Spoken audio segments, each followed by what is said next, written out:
الحمد لله وكفى والصلاة والسلام على عبد الله المصطفى وعلى آله وصحبه المجتبى وبعد السلام عليكم ورحمة الله وبركاته ودنا يتكبراتشو يا حنيف ملتي ميديا تكتاتاوش يا الله سبحانه وتعالى سلام إذنة النار ديت كنا اللي يالكوين صوم من سنة مقبار يستمرنا يميلون بروغرام حجنن زهرين كاكم نبتي من قتل هنا በባለፈው ክፍልና ፕሮግራም ላይ ጾም ከሚያስተምረን ከሚሰጠን ቁም ነገሮች መካከል ሁለቱን ቁም ነገሮች አይተን ነበር። ሁለቱን ስነ ምግባራዊ ትምህርቶች አይተን ነበር። እሱም አላህን Subhanahu Wa Ta'ala መፍራትና እሱን ተስፋ ማድረግ የሚለውን ማለት ነው።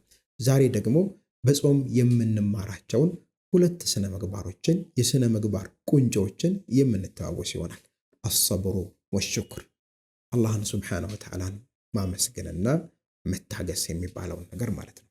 ሰብር እንግዲህ من اعظم عبادات القلوب ሰዎች አላህን Subhanahu Wa Ta'ala በልባቸው ያመልካሉ።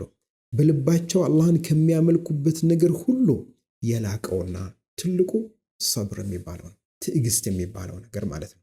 ትዕግስት በቁርአን እጅግ በጣም የተወደደ የሆነ ነገር ነው።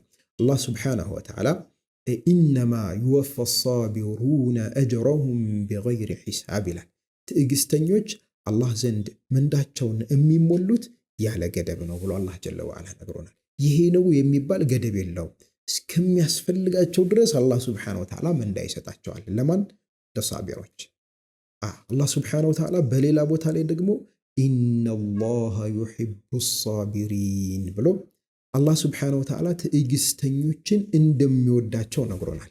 አንተ አላህን Subhanahu Wa Ta'ala ብትወድ ብዙ የሚደንቅ ነገር አይደለም። ምክንያቱም አላህ Subhanahu Wa Ta'ala ፈጣሪህ ነው፣ ባለውለታህ ነው። ከምንም የበለጠ ልትወደው የሚገባው ነገር አላህ Subhanahu Wa Ta'ala ነው። ነገር ግን ከሁሉ ነገር በተለየ አላህ Subhanahu Wa Ta'ala አንተን ይወድሃል መባል የላቀ የሆነ ትልቅ ነገር ነው። ከምንም ነገር የበለጠ ማለት ነው። ታዲያ አላህ Subhanahu Wa Ta'ala ማንን ይወዳል? ሳቢሮችን ትዕግስተኞችን ይወዳል። በሌላ ቦታ ላይ አላህ ጀለ ወዐላ ኢነላሃ መዐ ሳቢሪን አላህ Subhanahu Wa Ta'ala ከትዕግስተኞች ጋር ነው ብሏል።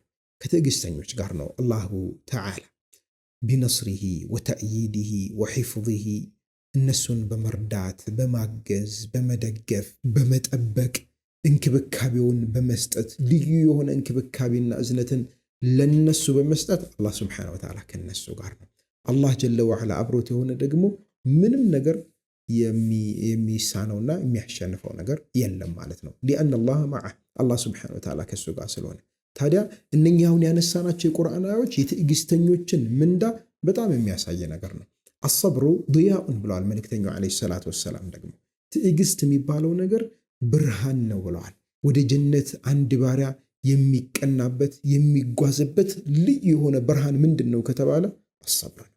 እያቃጠለው እየመረረው ነገር ግን ዋጥ አድርጎ ይይዛል፣ ይታገሳል፣ መጨረሻው ጀነት ይሆናል ማለት ነው። ታዲያ ሰብርን ስንመለከት ዑለማዎች ሰብር ሶስት አይነት ነው ይላሉ። እንደሚታወቀው አስሰብሩ على اقدار الله المؤلمه አሳማሚ የሆኑ የአላህ Subhanahu Wa Ta'ala ውሳኔዎች ሲመጡ ታግሶ ዋጥ አድርጎ ማሳለፍ፣ እንዲሁም ደግሞ አላህ የከለከለውን በመከልከልና በመራቅ መታገስ፣ በዛ መጽናት፣ አላህ Subhanahu Wa Ta'ala ያዘዘውን መስራት፣ በዛ መጽናት።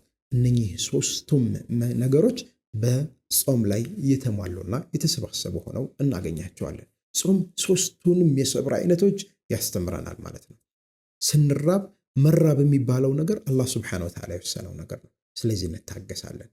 እንዲሁም ደግሞ ለምንድነው የምንራበውና የምንጠማው? ከፈጅር አንስቶ እስከ ጉሩብ ድረስ ፀሐይ እስክትገባ ድረስ ለምንድነው የምንራበውና የምንጠማው?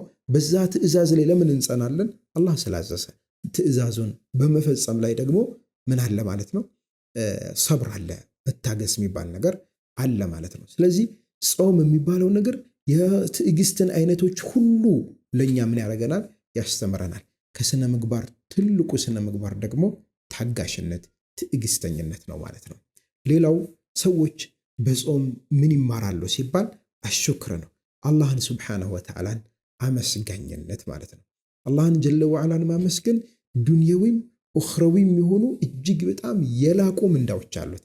ስለተደረገልን ሁሉ አላህን ጀለ ወዐላን ቢሊሳኒል ሐሊ ወልመቃል በአንደበትም በተግባርም አላህን ሱብሓነሁ ወተዓላ ማመስገን አመስጋኝ ሆኖ መገኘት አላህ ጀለ ወዐላ የሚወደው መንገድ ነው ማለት ነው። አላህ ሱብሓነሁ ወተዓላ መስጋኞችን ይወዳል። ወሽኩሩ ሊ ወላ ተክፉሩን፣ አመስግኑኝ እንዳትክዱኝ ይላል አላህ ጀለ ወዐላ። ስለዚህ ማመስገን ትልቅ የስነ ምግባር ቁንጮ ነው ማለት ነው። እንግዲህ ሰው ውለታ ሲውልለት እማያመሰግን የሆነ ሰው በስነ ምግባር ጉድለት ያለበት የስነ ምግባር ግድፈት ያለበት ሰው ነው ማለት ነው።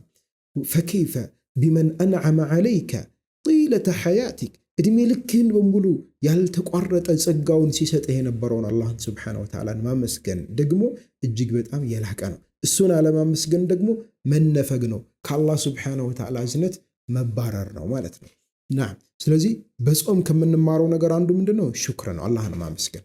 በሁለት አይነት ሁኔታ አላህን ሱብሓነሁ ወተዓላን ማመስገንን ከጾም እንማራለን። የመጀመሪያው አላህ ሱብሓነሁ ወተዓላ እስከ ዛሬ ድረስ ስንበላ ስንጠጣ ሲሰጠን የነበረውን ኒዕማ በመራብ እያየነው ነው፣ በመጠማት እያየነው ነው።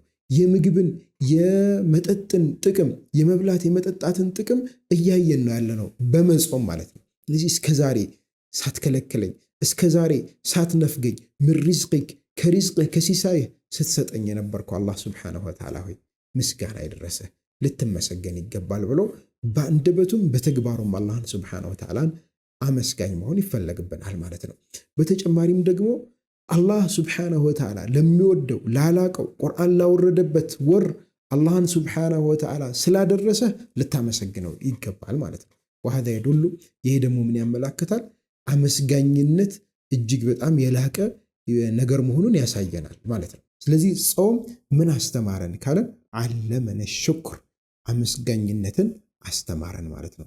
ስለዚህ ጾም በትዕግስትና በአመስጋኝነት መካከል ሁለቱንም የሰበሰብን የአላህ ሱብሓነሁ ወተዓላ ውድ ባሮች እንድንሆን ያግዘናል ያደርግልናል ማለት ነው። በዚህ አጋጣሚ ጾም ትዕግስትን እንዲሁም ደግሞ አመስጋኝነትን በማስተማር የመልካም ስነ ምግባር ቁንጮችን እንድንይዝ ያደርገናል ማለት ነው።